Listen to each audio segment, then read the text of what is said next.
I couldn't finish my part. Stop blaming me. I had a lot going on. But now the group is affected. You should have done your work on time. Calm down, both of you. Let's stop arguing. The speaker was defensive, and the listener was blaming. No clear solution was discussed. Everyone felt frustrated and the problem was not resolved.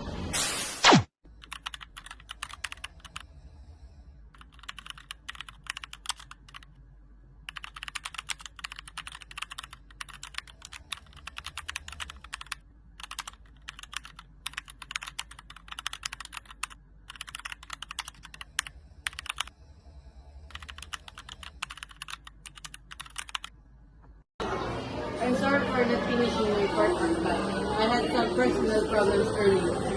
Thanks for explaining. I was worried about that part, but I understand your feelings. Thank you both.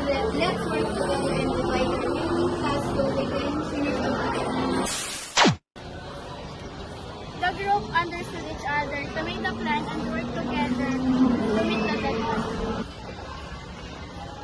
Communicated respectfully and focused on finding a solution. The group understood. The group. I had a lot. Ulit! I could finish my part.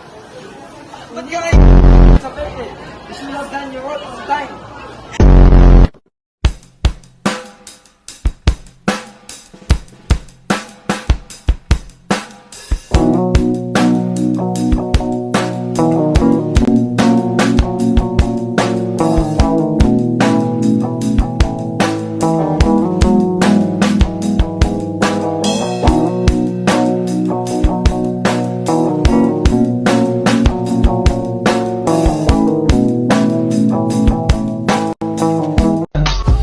I just had to let you know you're